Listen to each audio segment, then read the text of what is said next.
All right, let's walk through the domain and range notes. So I would like you to go ahead and copy this stuff down, pause your thing or go look at that picture, but go ahead and copy this down.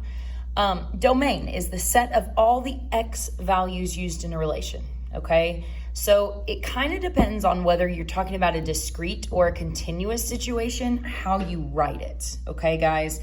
So let me give you an example of a discrete situation. Let's say we're buying notebooks, right?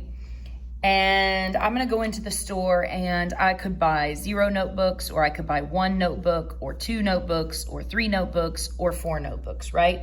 Can't really go into a store and buy 1.5 notebooks. So this is the set of all the X values I could have for notebooks, okay? When you have a list of values like this in math, you put curly brackets around them. And the way you do a curly bracket is just a curve and a point and then a curve back down.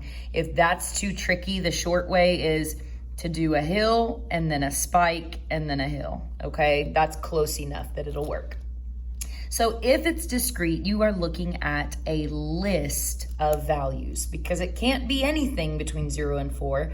It has to be only these specific values, okay?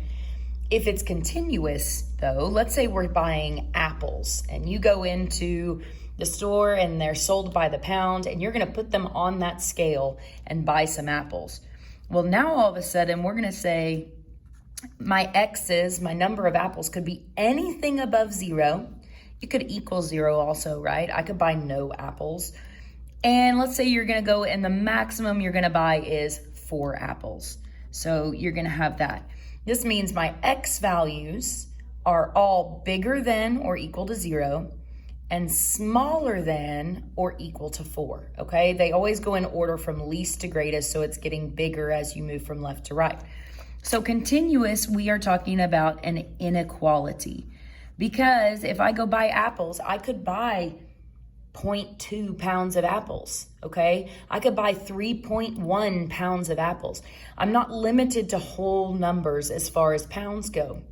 If I go weigh my apples, I might very well have an apple that does not weigh a perfect, nice, round value. It could really end up being anything from 0 to 4. And the limit of 4, I don't know, maybe that's all the apples they have in the store. And so, or they put a limit that you can buy no more than 4 because it's a sale, 4 pounds because it's a sale or something. Okay, so continuous versus discrete just changes how you write the domain and range. The range is all the Y values. So let's say we're pairing this with the price because the price would depend, it's the dependent variable on how many apples you buy or notebooks you buy. Well, if I'm buying notebooks and I can only buy whole numbers, my prices are also going to be limited, right? If they're $5 each, I might spend $0. If I bought one, I'd have $5, or I could spend 10, or I could spend 15, or I could spend 20. But if I'm limited to buying whole numbers of notebooks, I'm never gonna spend $7 on notebooks, right? If they're $5 each, I'm either gonna spend 5 or I'm gonna spend 10. So again, if it's discrete, we're listing specific values, showing those gaps in our data. If it's continuous, if I go back to apples and they're $5 a pound, well, I could spend no money. The highest amount I could spend if they're $5 a pound is 20, but really it could be anything in between those prices, right? I could end up spending $10.57. It just totally depends on how many pounds of apples I've bought. The one difference is because now we're talking about Y values, it's gonna be a Y in the middle, okay? Continuous X values has an X, Y values has a Y, okay? So you gotta make sure that that matches. I have seen problems where multiple choice options, they'll ask about domain and then throw Y's in for a couple of different options, which is so not, that's an easy, like, cross those answers out. The other thing you're gonna see sometimes instead of Y is f of X. F of X is interchanged with Y, so just be comfortable with that means the Y value, okay? So now let's talk about the foldable. You're gonna wanna try and print it two-sided if you can, if you didn't get one in class. And then you're going to cut it out. There's little corners that say, cut this off. And then There's a spot that says glue, so I just used tape on mine, but I taped mine down, and then you should see place graph here. For easy keeping, you can fold up those 4 sides and it'll fit really nicely into your spiral. Also, there are practice cards. I want you to cut out those different practice cards. I copied mine on cardstock just so that they were a little bit sturdier. But the nice thing about this is when you go to package it and like pack up your notes for the day, you can put them inside and fold them up, and it's like a nice little pouch for them to live in and they won't fall out. So let's look at graph number 1. You're gonna place it where it says place graph here. A graph is the easiest way to find domain and range, okay? So domain first. Well, let's just talk some vocab about graph number 1, okay? Let's not even use the foldable. I'm gonna sketch a little picture of number 1. It is an oval. Is it a function or not a function? Well, I see that there are definitely places where I have 2 different points that are using the same x value in their coordinate. So that means it is not a function, okay? It fails the vertical line test. If I pass the vertical line, it touches more than once, so not a function. It is a continuous graph because this is a connected, nice pattern. It's not separate dots happening along the way. It's connected in a line all the way around, a curved line. So now let's talk about domain and range. The fact that it is continuous means I can go ahead and set up inequalities for my domain and range, okay? I can go through and say, okay, X is gonna be anything from the left-hand side to the right-hand side, and Y is gonna be anything from the bottom to the top, right? X's move side to side. So I'm gonna use my domain sliders, and if you do this correctly, it's nice because as you slide, they're telling you that, hey, this is looking for the domain, left to right. So I'm gonna go find the outer edges of that graph, and I'm gonna slide it out to the edge. So basically what we're looking at is if I was to zoom in to be able to show everything that was in that graph and nothing extra, how much would I need? Well, the left-hand side goes down to -6, okay? And here's what's super great about this is when you kind of stretch this out, it shows you like, oh, so that -6 is gonna go in the front of my inequality. It's a smaller than, all my x's are bigger than that, okay? It could be less than or equal to. In this case, do I actually use -6 or do I just get really, really close to it? Well, there is actually a dot on the -6. So I'm gonna say -6 is less than or equal to x. And then the right-hand side, I'm gonna look what's the highest this graph ever goes over here. Well, it goes up to +6, okay? I don't use any x values that are up here above +6. So that's the highest x value this graph needs.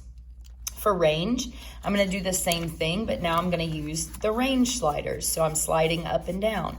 The lowest point on this oval that it actually uses is -4. The highest point is +4. So my little inequalities show me -4 is gonna go before the y, +4 is gonna go after the y. So -4 up to +4. And if you look at that graph, you actually have dots happening at those. So the graph actually uses, it doesn't just get really close. So I'm gonna say or equal to, okay? All right, let's try another one. Graph number 2. Is it a function? Yes, it is. So it's this U kind of shape. Yes, it's a function, okay? That's just vocab review. It doesn't really change your domain and your range at all. It's just reviewing what that function means. Continuous or discrete? Well, it is connected in a nice curved line, so that means it is continuous. And so then I'm gonna go ahead and set up inequalities. If it's continuous, set up inequalities. If it's discrete, I know I'm looking at a list. So, domain first. When I go out and trying to find the edges of this graph, I want you to notice that there are arrows, which means it's gonna continue to stretch. It doesn't stop right there. It's gonna continue to get wider and taller and wider and taller and wider and taller. And so when I'm trying to figure out where that edge is, like, well, where is it gonna stop? Well, that arrow means it's just gonna keep going and it's gonna get It's not going to get there fast. Don't get me wrong, okay? It's not just shooting straight out, but it is going to continue to get wider. So if you can't find the left-hand edge and it's just going to continue to get wider, the foldable tells you that, oh, that means it's just going to stretch all the way down to negative infinity, okay? It will never equal negative infinity. You cannot actually reach that. So negative infinity is the lowest that graph will ever get. On the right-hand side, I have the same situation happening. It's just going to keep stretching and stretching and stretching to the right, which means positive infinity is at the right-hand side of my inequality. And again, you cannot equal infinity, so you should never have equals matched up with an infinity sign. For my range, the lowest this graph is ever going to get is -5. Okay, it never goes beyond underneath that point. We never get down to -6 or -7 or anything else down here. It stops at -5. Does it actually equal -5? Yeah, there's an actual dot right there at -5. So I'm going to say equals to. Then on the top end, you've got that arrow situation. So it doesn't stop at +8. Okay, those arrows mean it's going to continue to stretch higher and higher and higher all the way up to infinity at the end.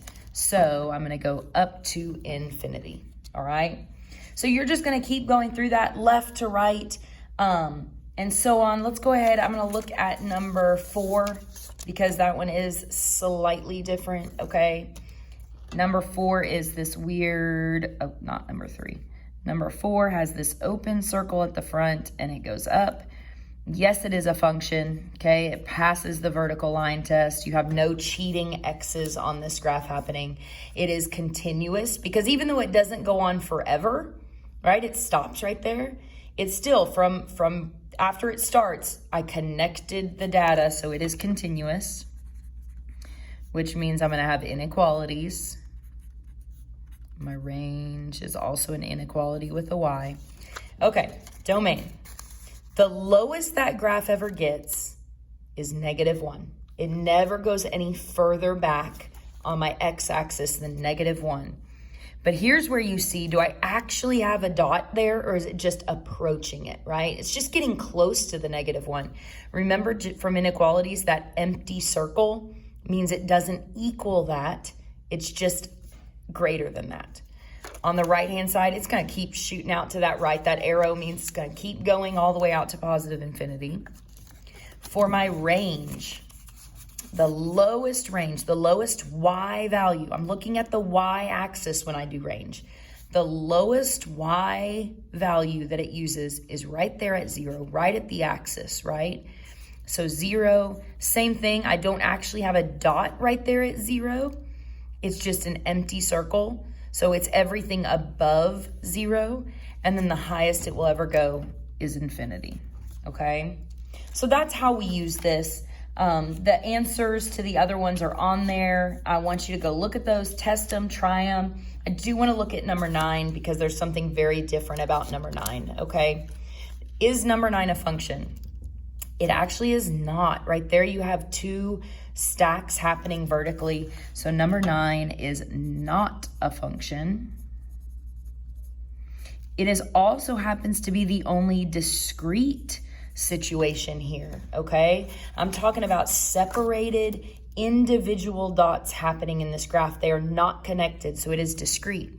That means when I go to write my domain and range, I'm gonna have a list, okay? I'm gonna do those curly brackets. So for domain, I'm always gonna go least to greatest on domain and range, okay? Let's see if I can get that to stop having a shadow. So when it's discrete, I'm just gonna use one slider and I'm gonna start at the lowest and I'm just gonna list. I've got a dot at -1. And again, I'm looking at the x-axis for domain. So -1, there's a dot.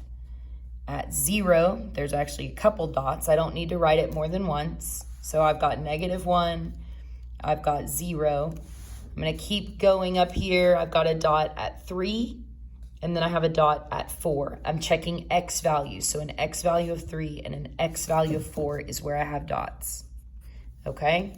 So there's all the x values I used in order. Now for range, I'm going to start with the bottom slider. Always go lowest to highest, least to greatest. So I have a y value of 0. I have a y value of 1. I have a y value of 2. Actually, I have a couple of those, but I just need one. And then I have a y value of, I'm going to go ahead and round and call that 5. Okay, it's close enough. You could say 4.8, but I'm going to go ahead and call that 5. So we've got 0, 1, 2, and then not another one until 5. So I'm just going to list 0, 1, 2, and 5.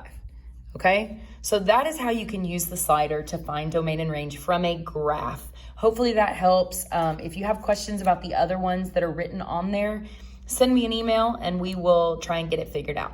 Good luck.